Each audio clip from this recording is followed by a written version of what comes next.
Bueno, pues nada, la película que vamos a proyectar ahora es la de Díaz, no limpies esta sangre, y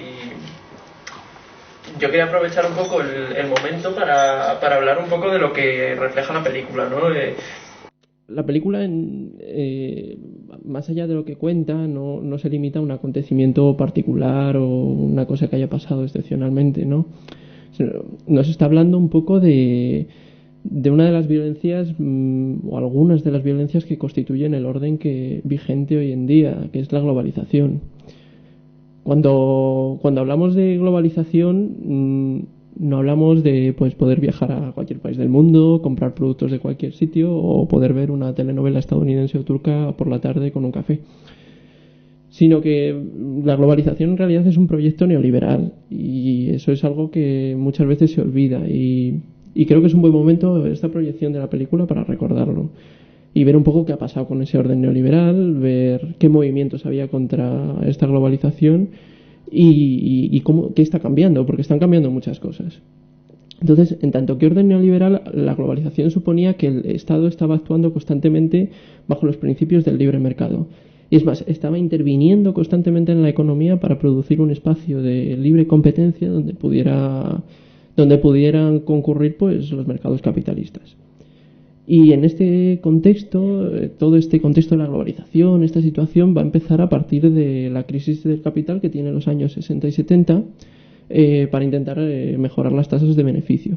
Y por otra parte también porque se van a desarrollar nuevas tecnologías, nuevas comunicaciones. Yendo a lo concreto, lo que va a pasar es que la fabricación antes era en un mismo país, incluso en una misma fábrica, tú sacabas el producto enterito y lo vendías.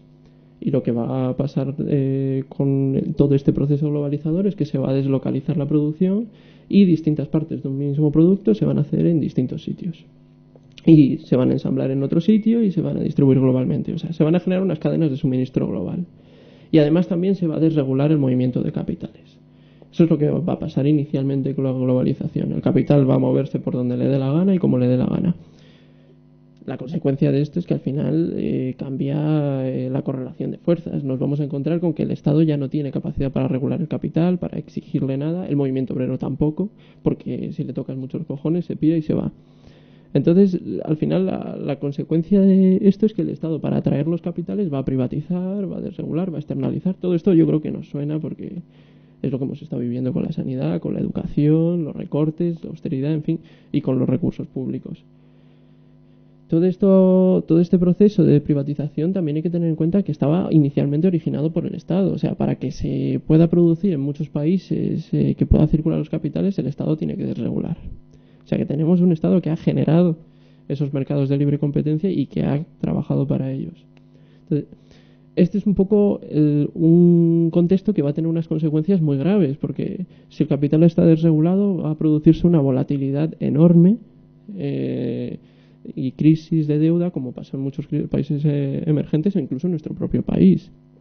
Entonces, la consecuencia de esto vino a ser que con esas crisis de deuda que vivieron salieron todas las instituciones que la globalización, o bueno, todas las instituciones que impulsaban la globalización, pues el Fondo Monetario Internacional, el Banco Mundial, y ofrecían préstamos.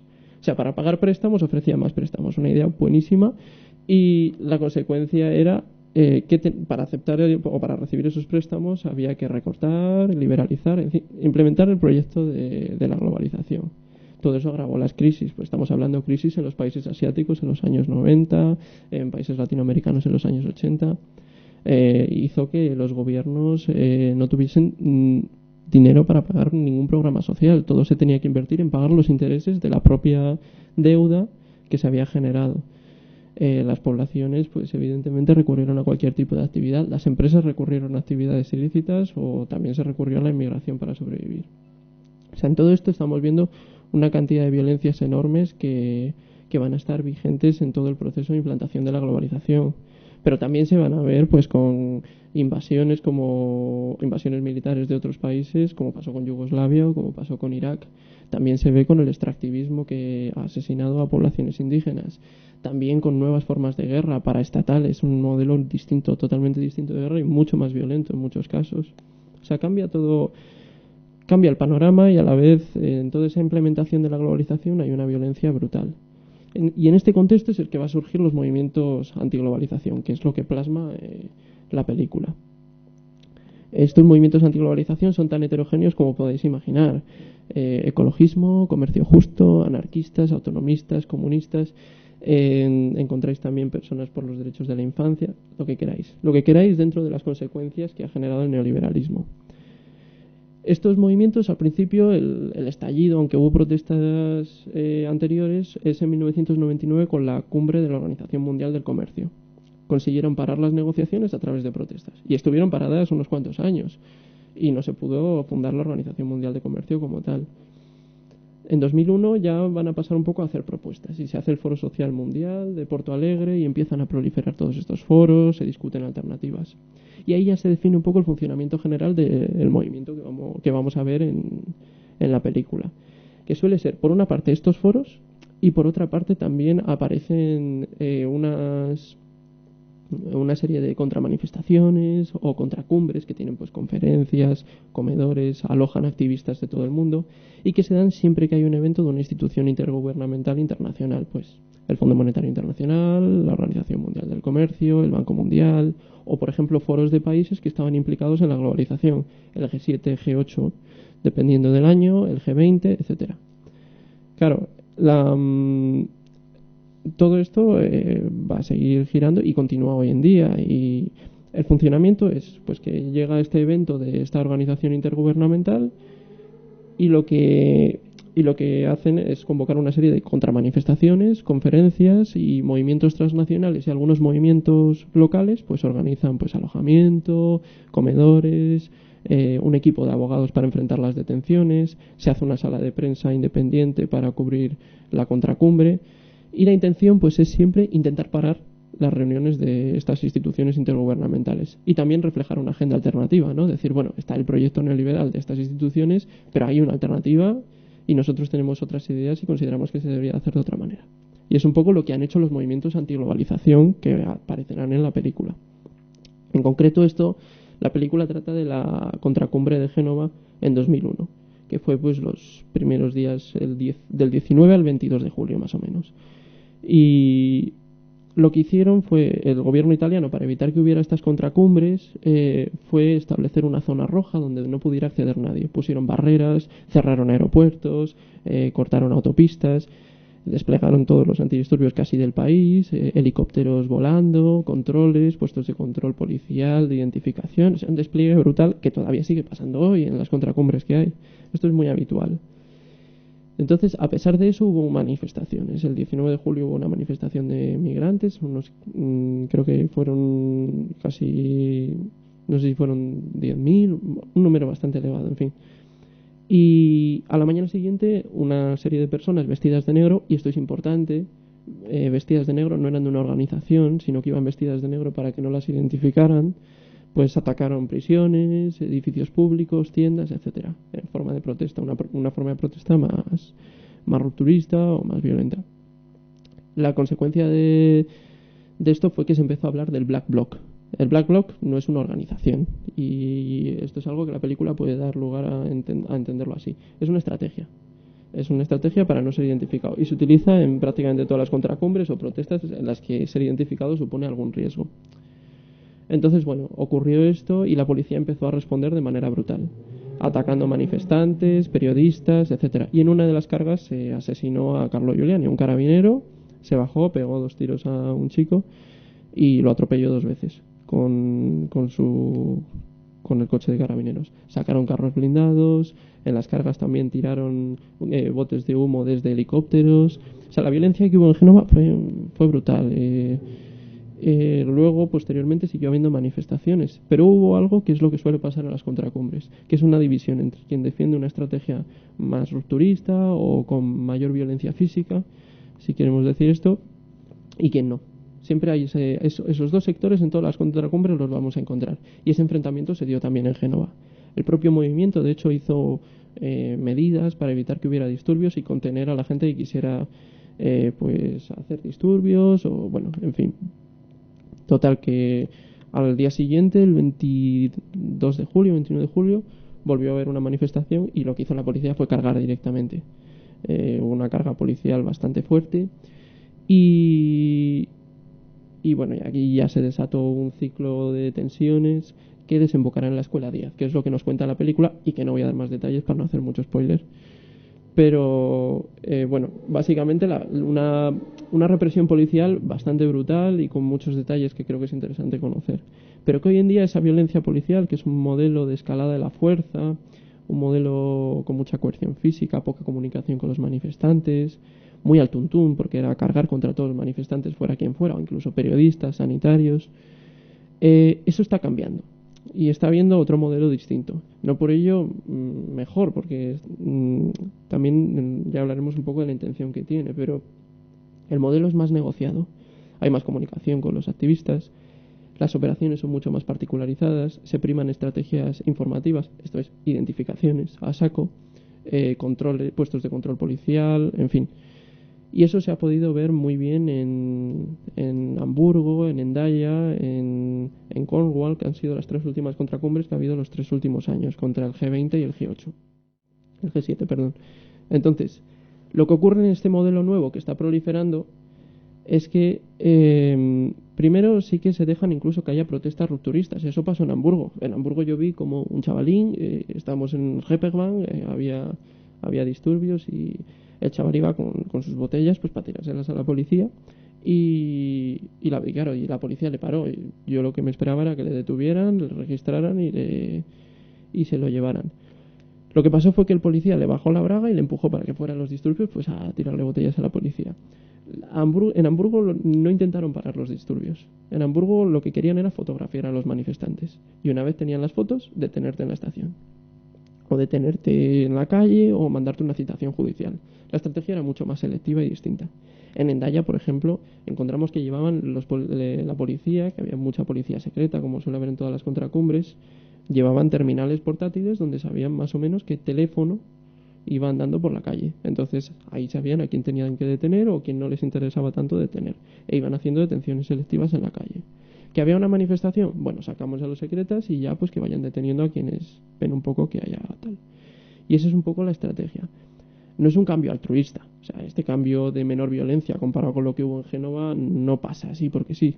Es porque una situación como la de Génova, con esa violencia brutal, genera unas protestas salvajes, genera una reacción brutal, una respuesta internacional, juicios. O sea, el coste para el Estado y el aparato represivo es salvaje, entonces es mucho más efectivo este modelo negociado, más suave, con detenciones selectivas, y encima además desactiva mucho a los movimientos. Por ejemplo, hubo una situación en Hendaya, las manifestaciones directamente no se hacían con policía, la policía se escondía y lo que tenían era drones. Entonces los drones iban vigilando la manifestación y dependiendo de cómo fuera la cosa, si acaso intervenían. Pero al no ver policía, no había disturbios, porque eso es una cosa que siempre funciona así. Los disturbios están cuando está la policía. Es el principal agente que lo genera. Y eso lo han visto, se desactivan mucho las tensiones sin la presencia de policía. Y es un poco el cambio en el modelo policial que hemos tenido. Ojo, aunque estemos viviendo este cambio, estos son tendencias.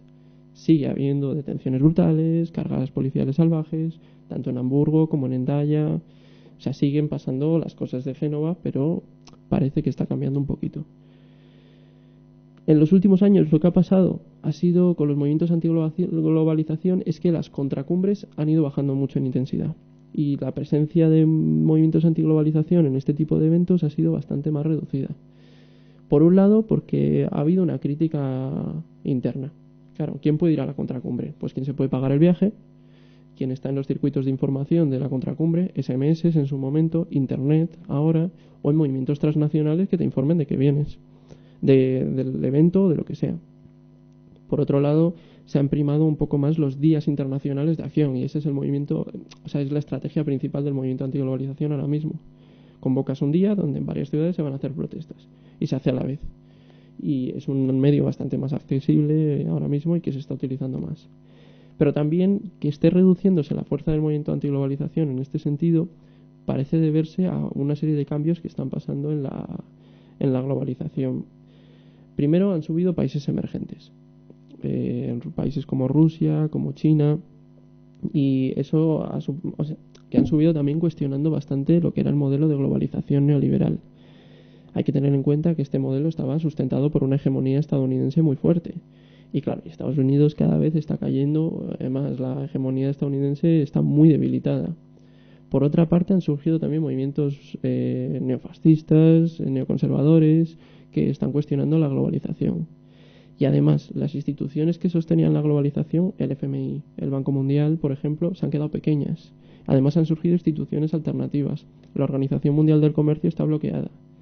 Y algunos indicadores típicos de la globalización, pues el porcentaje de comercio sobre el Producto Interior Bruto, la inversión extranjera directa, han caído. Desde 2012 están cayendo. Entonces, claro, esto es un panorama que parece que estamos cambiando de modelo de globalización. No estamos, o parece que estamos abandonando la globalización mundial que habíamos tenido hasta ahora y que estamos yendo a una globalización regional o regionalizada, que en lugar de ser en todo el mundo va a ser por regiones.